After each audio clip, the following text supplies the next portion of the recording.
Hello and welcome to another one of my post-commentary videos for Warhammer 40k Space Marine 2. And I'm happy to report that today I was able to accomplish the heroic or the hard mode of the Strategem weekly mission. Now the stratagem this week was ranged weapons do more damage when you're 75 feet or meters away, and they do less damage when you are within 75 meters. And another one of the penalties here was the no gun strikes at all, no matter if it's a dodge or a parry or anything like that. That being said, I still used the Bulwark with a fencing power sword, and the reason I did that is because on this mission I figured I could get a lot of armor back when you parry the Termagants, because they're an instant kill move when you do that. And I also like the parry window, or the parry weapon, or the fencing weapon parry window. And you know, I crutch on it, and it served me well in this mission. So you're gonna see the gameplay. It's not the hottest gameplay in the world, because I'm not the hottest player in the world, but it was accomplished. And I want to give thanks to the two teammates that are in this mission right now. They did some quick thinking when we were in the down status, and they quit the game, which allowed the NPC to come in. You're going to see that later in the gameplay. Unfortunately, we already had the sniper quit the game and load in as an NPC, so the sniper would have been able to come through and revive us. But unfortunately, a second teammate left as well. Maybe he thought we were just abandoning the mission, and I took a shot on it and waited for one of the two NPCs to come and revive me, and keep the game alive, seeing as we were about halfway done. So that paid off. And then after that, the map got overwhelming. I mean, way more overwhelming than I had anticipated. And because there was no gun strikes, there was no way to easily refill my armor when it came to one of the perks that I pick, which is getting a gun strike restores an armor segment on this Bulwark. So right at the last minute, another teammate joined the game, and he dominated. He kept the run alive. He finished the Carnifex. He finished all of the warriors and other enemies of that level, and the run survived. So I'm extremely grateful to everyone involved, the teammates that left and kept the run alive by letting the AI take over their characters and get those revives, and also the two people who joined and helped me see it through to the end. So I felt pretty good about my gameplay. I knew the limitation about no gun strikes, and I was trying to pay close attention and focus on getting the parries. Nonetheless, I also wanted to be a little bit proactive with my ult right here, the putting up the banner. It probably would have been more beneficial to do the contested health banner, but I am just used to using that damaging version of it and having it be like a constant source of damage on the smaller enemies. And sometimes in missions, it can tear apart like a Carnifex, that constant source of damage. Or maybe if your teammate does the Auspex scan, and the enemy takes more damage from all sources and stuff. But that was not the case. So you can see with my gameplay here, I am focusing on parries, and thankfully the weapon was able to spam. Like, you can spam and kind of get away with it. Not like overly do it, but you can spam the parry button, and because of that really extended parry window that you get on these fencing weapons, you can kind of get away with that when you come against these lictors and raveners and stuff.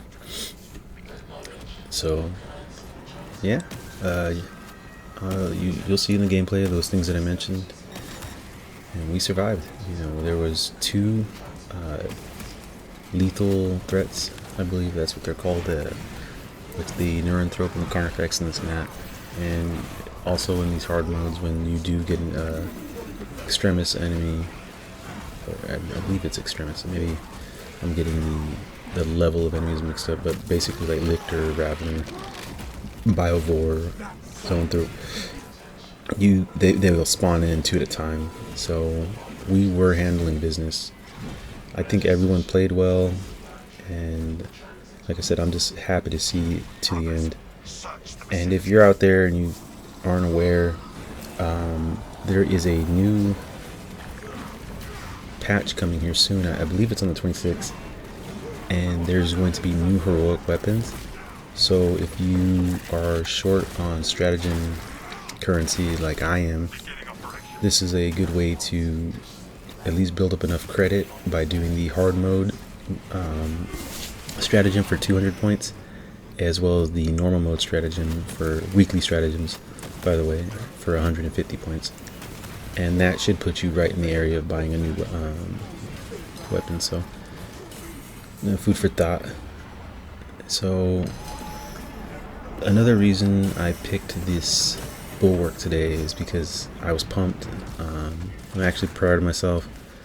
I ended up doing that, marathon session with painting, and I got my final Bladeguard veteran done, and I'm happy with the pose that I picked for him. I outfitted them just the way they were in the combat patrol. Now, I did a couple of Google searches, and I found that you can build these Marines how you want, because the options are there for you. The build options are there for you. But if you're going to play combat patrol, it is kind of recommended to stick with the build list that is on the guide, the build sheets that comes with the box. And the reason for that is because when you play combat patrol, if you're playing that specific, game mode on the tabletop, it's balanced around that list. So, your Gravis captain has a relic chainsword and not a relic power sword. That the points are balanced around something like that, as well as your intercessors all having, a bolt rifle, a pistol, and a knife. The game is balanced around that specifically. So if you're gonna be doing options, I guess, at least according to some of the forums I was reading, you are supposed to announce like, hey, I know my captain here has a power sword and not the relic chainsword, but it's a stand-in. And if they're cool with that, they're cool with that, and if they're not, then I guess you're just not playing that day. So that being said, I looked at the armor of the Bulwark here, especially the champion here, the Dark Angel's champion skin, I'm sorry. And it is very similar to the Bladeguard champion, Bladeguard veterans.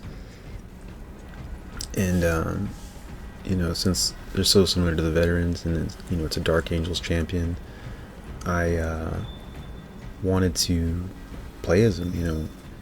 If you look at the most recent Bladeguard veteran that I made, I went kind of all in with my upgrade sprues. Well, about as all in as I can be with the stuff that comes in there.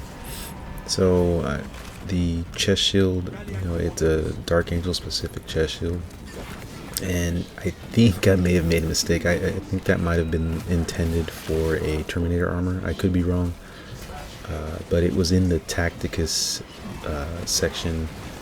The reason I say that is because the way it fit into the chest, it was a little too big for the slot, so I had to grind it down a little bit.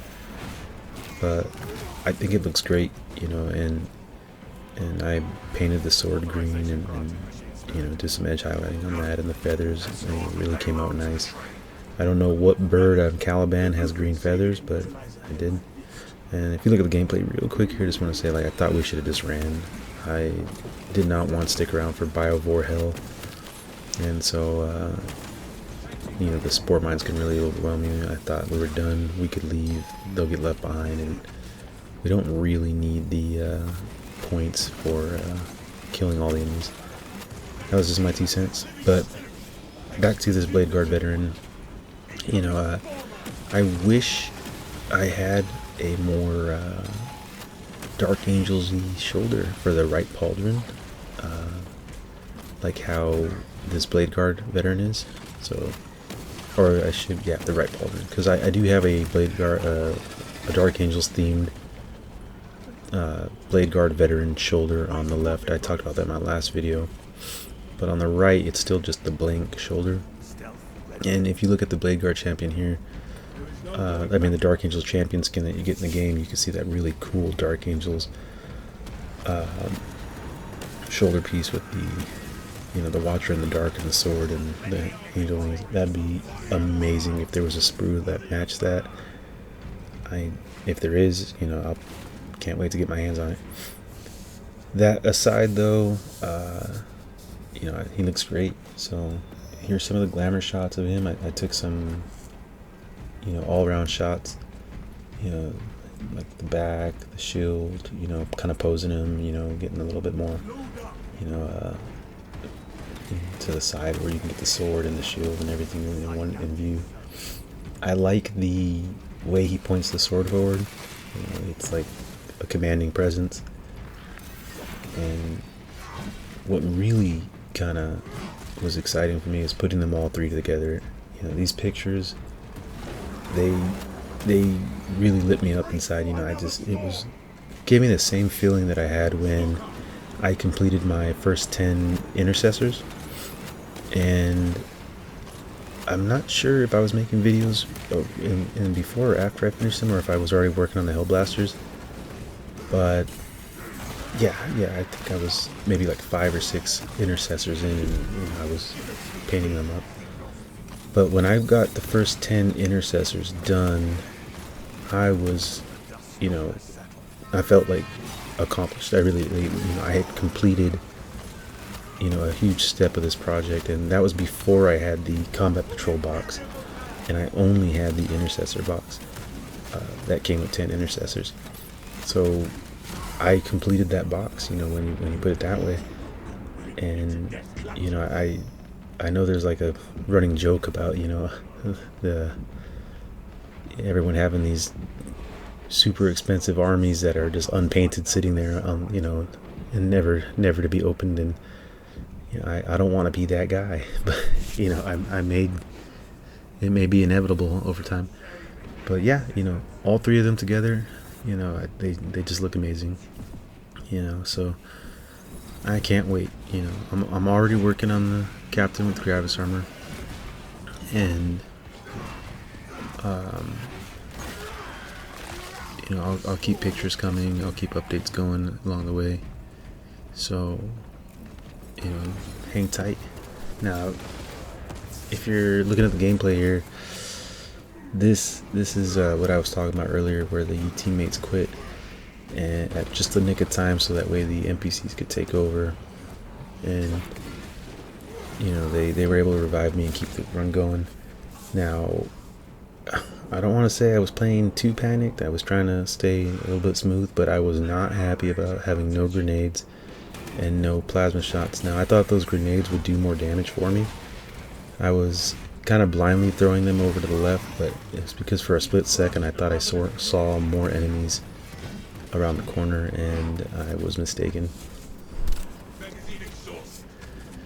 You know, I was more concerned with chip damage than this Carnifex, if I'm being honest. Now, hindsight is 20/20, and I believe the better play here would have been to get out of this closed space and out back into the open and away from the Carnifex.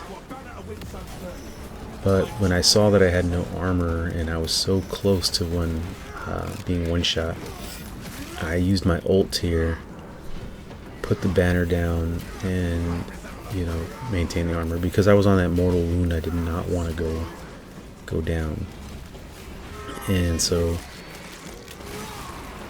I played around my banner thinking this is the best way to keep my shields up, and the banner went down. Now I don't know if the enemies can damage it or not.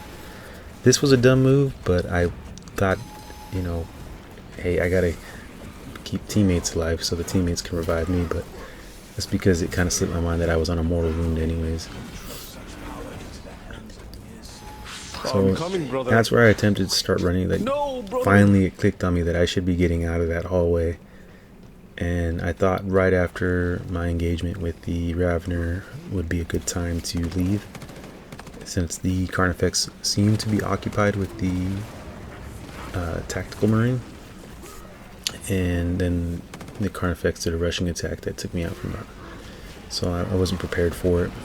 And yeah, but thankfully, you know, this guy came in. You know, you probably heard him say like, "Hey, I'm on my way, teammate." You know, he did it. You know, he kept the run alive. He destroyed the warriors. You know, he maintained, you know, damage on all of them, or not. He maintained his health even though he was taking damage from all these enemies. And he was using that Instigator Carbine, you know, to such a good effect. You know, remember the Strategem game mode here today is you do extra damage when you're farther than 75 meters. And I don't think he was hurting for health either, because he can get health back when he does damage to, or does takedowns on, you know, extremist level threats or higher. So yeah, you know, you're gonna see him get a chunk of health back. You know, that's why Vanguards are so great, you know, at keeping pressure on the enemies.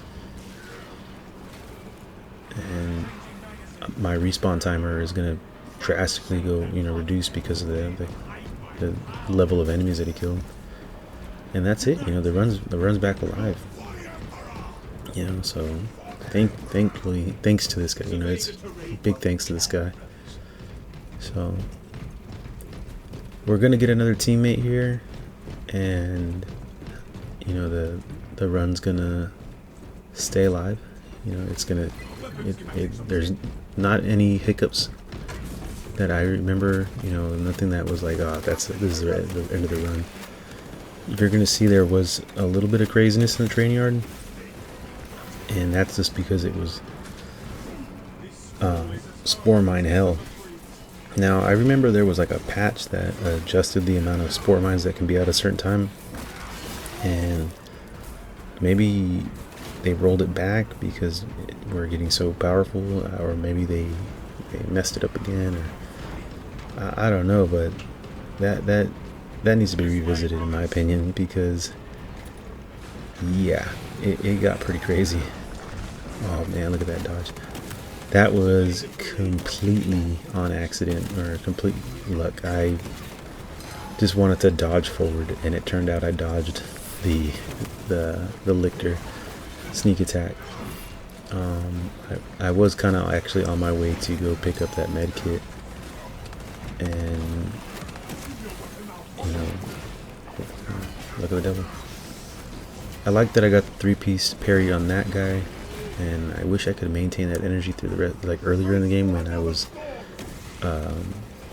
in that hallway with the Carnifex and everything. That would have been awesome, because I do have the perk where every time you parry, you do damage to enemies surrounding you. I think it's every 5 seconds, so yeah, but still, you know, it would have kept me alive earlier, I think. So yeah, the rest of this gameplay is not complicated at all. As we all play well. You know, like I said, I'm happy to complete these Bladeguard veterans for my combat patrol. I'm also very happy that I had these upgrade sprues to, you know, make them really feel a part of a Dark Angels army. So that upgrade sprue, you know, even though I had complained about the price in the past, you know, it seems to be paying off, because my next project after this combat patrol, I think I'm gonna do it. I think I'm gonna buy see if I can get a hold of that Deathwing Terminator squad specifically. And if it's no longer available, or if it's out of play, or if it's like an expired product, you know, and it's not something you can use on the tabletop, then, you know, I might forego getting the eBay route of obtaining the Deathwing Knights and just buy a Terminator squad and use these upgrade sprues. I think the Deathwing scheme is pretty easy to paint. Another thing I might adjust going forward is, instead of using Screaming Skull to edge highlight the bone armor, I might just go all the way to Corax and make a really bright edge highlight. So far I just used a Corax white in like the most prominent areas, like the top of the helmet for my one Bladeguard veteran that has the actual helmet option and not the hood. And, you know, like maybe things like the tops of the knees and the tops of the collars, but because of these guys having like gold knees and, you know, having hoods on and stuff, there wasn't really a need to use a lot of the Corax white on the hooded variants of my Bladeguard veterans. But going forward, you know, if I ever do the Deathwing Knights in Terminator armor, I'm gonna see what it looks like if I just go straight for the edge highlight of Corax white, you know. But yeah.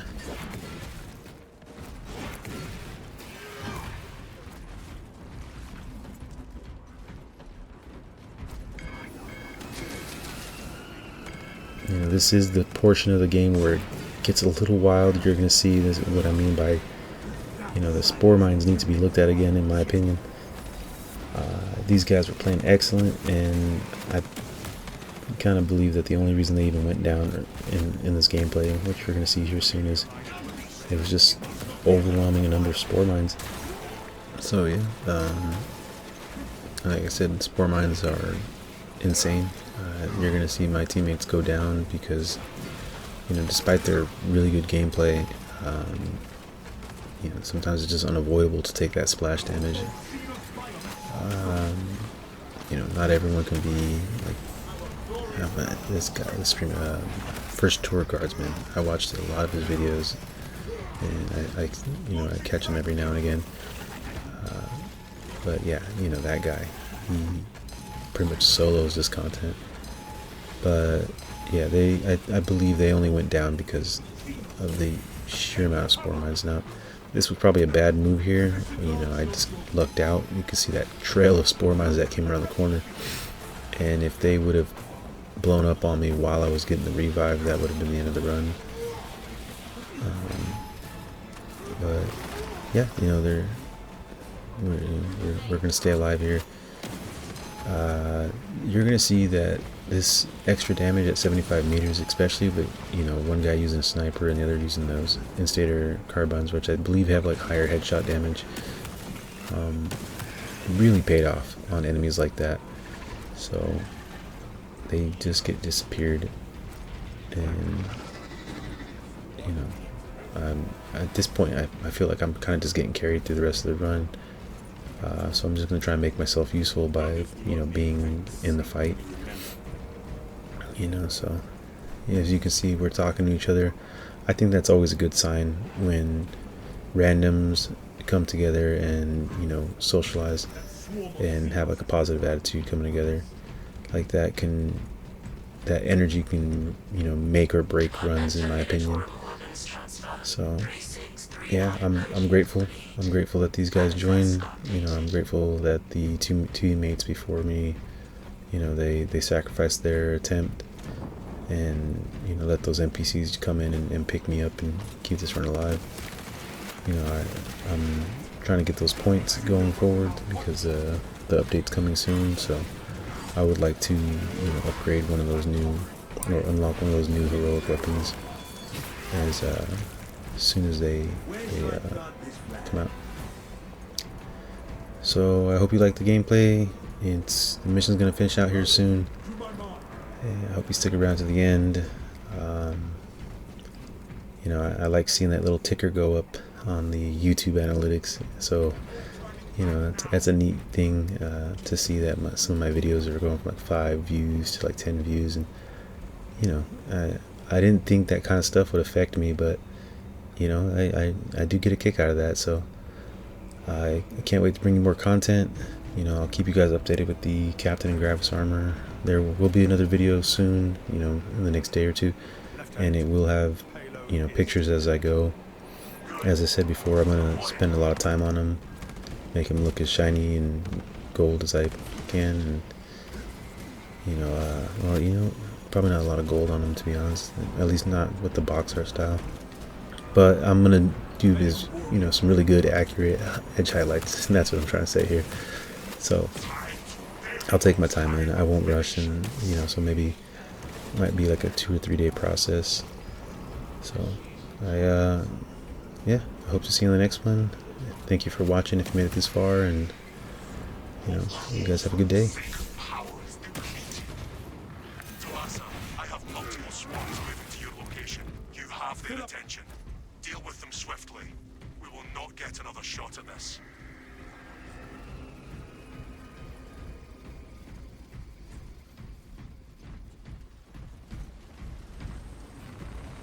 Ammunition here. Tyranids on the open tracks. Let us crush them with an engine. Cogitating proposition. There are engines in size. Do not let the swarm thwart our duty.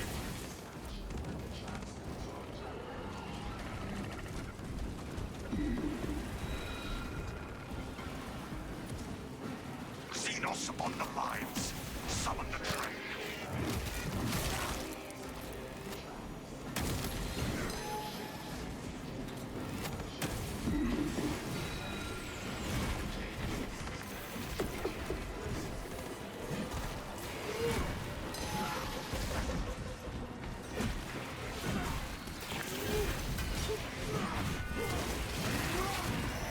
This galaxy's got more than 1,000 islands.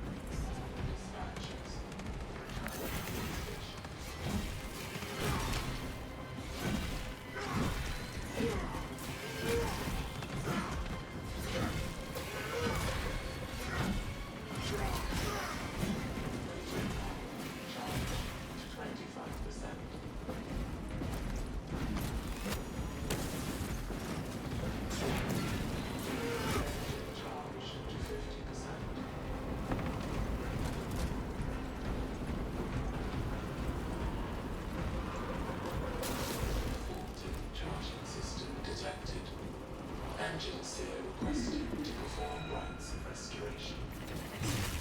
Link your armor to the Mechanicus device. You will need to keep close proximity to the charging station until the reset is complete.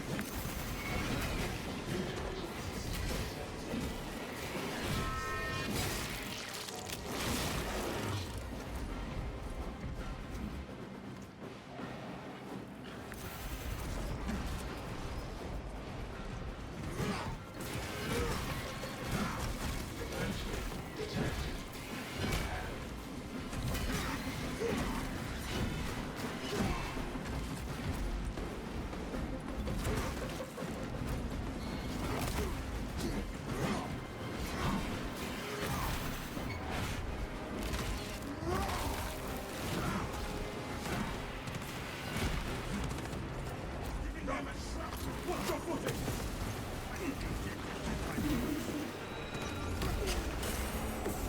For the Imperium of...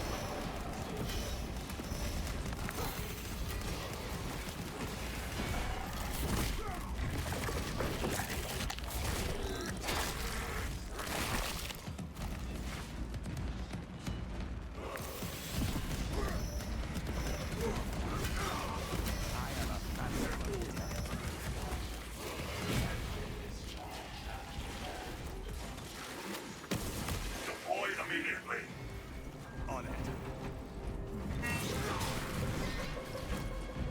Oh, easy, and we're done. GG's.